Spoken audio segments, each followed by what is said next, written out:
2 days ago, an npm package started rewriting other packages by itself, nobody pushing commits, and it's built to steal the AI coding keys sitting in your home folder right now. It's called ChainDrop. In the next 7 minutes, we build the guard that kills it before a single line of its code runs. On August 4th, 3 of the most downloaded packages in the entire Node ecosystem turned hostile. Kiwi, Flatcatch, File Entry Catch, each pulled roughly 150 million times a week. Invisible plumbing under tools you already run. And that number is how popular they are, not how many machines got hit. Nobody has a verified infection count. You never install them on purpose. Something you depend on did. The attack needed exactly one thing to fire. A hidden line in the package called preinstall. Run npm install, and before your code, before the download even finishes, that line executes. That's the whole trick. No 0 day. Just a script npm was already designed to run for you. But stealing npm tokens is the old playbook. Here's what makes ChainDrop different and why I'm making this. Once that pre-install script runs, it goes hunting your disk for specific folders.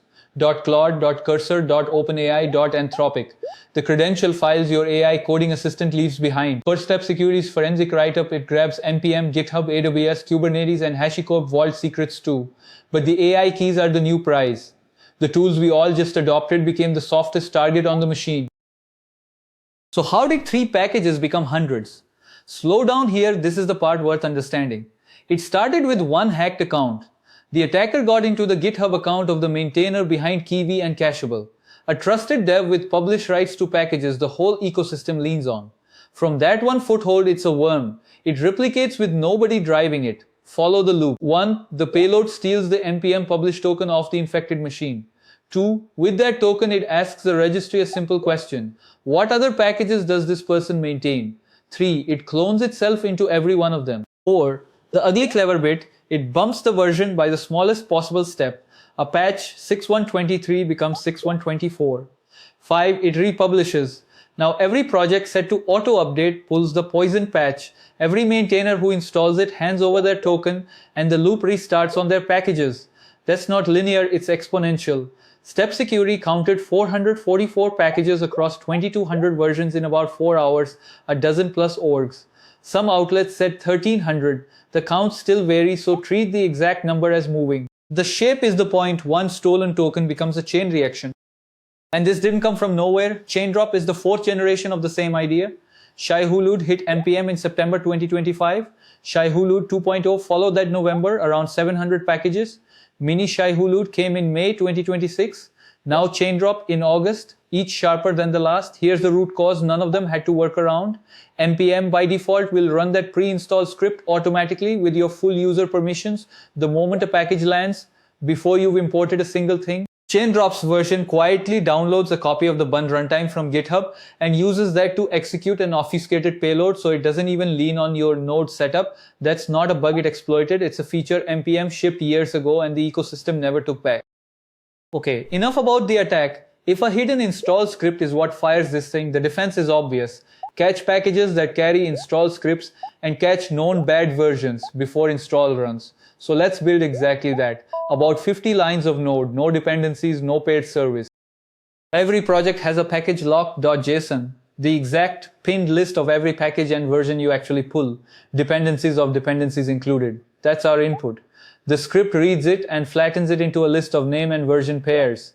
Then it asks one question: is any of these known to be malicious? For that we hit OSV.dev, Google's open source vulnerability database, and its querybatch endpoint. It's free, needs no API key, and takes up to 1,000 packages in a single post.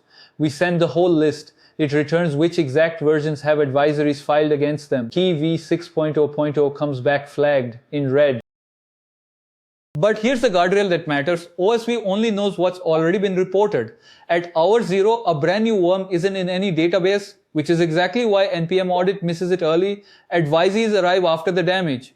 So our detector doesn't stop at known bad. It opens each package's own manifest and checks for the lifecycle scripts, pre-install, install, post-install. The precise hooks a worm needs to auto-execute. Most legit packages don't need them. Then it prints a report, green when a package is clean, red when it's a known bad version, or carries an install script you didn't expect. Now you see the thread before you type install, not after. That's the whole tool, 50 lines standing between you and a pre-install hook. But be honest about what a detector is. It reacts. It tells you something's wrong after it's already in your log file. What if you could make the worm's main weapon just not work? 2 lines in a file called .npmrc.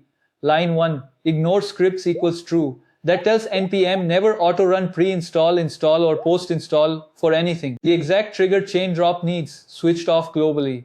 Line 2, a release age cooldown. Refuse to install any version published in say the last 7 days. Worms live or die on instant adoption.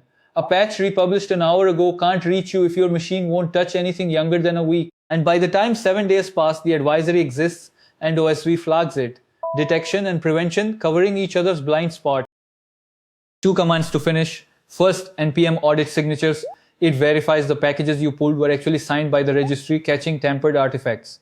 Second, upgrade npm to 11.116 or newer, where install scripts throw warnings, and get ready for version 12, where running them becomes strictly opt-in, the single change that ends this whole class of attack. Now, one honest caveat, because you'll see bad advice online, don't believe anyone who says provenance or SLSA attestation would have stopped this. It wouldn't. ChainDrop published with the maintainer's real valid tokens. Provenance proves what built a package, not that the person was authorized. And ignore scripts isn't a magic shield either. npm shipped v12 precisely because a git dependency pass slipped past it. These layers close the door this worm used. They are not a force field. So, your checklist for today, drop the 50-line detector in your repo and run it against your log file. Add the 2-line .npmrc ignore scripts plus a release age cooldown. Run npm audit signatures, bump to npm 11.116 or later. 4 things, 10 minutes. And keep this mental model. In modern software, you don't install code. You execute a stranger's code automatically the instant you install. Once you see install as execution, every one of these defenses is just you taking back the decision of what runs on your machine. The tool's in the description. Build it, run it, and tell me what lights up red.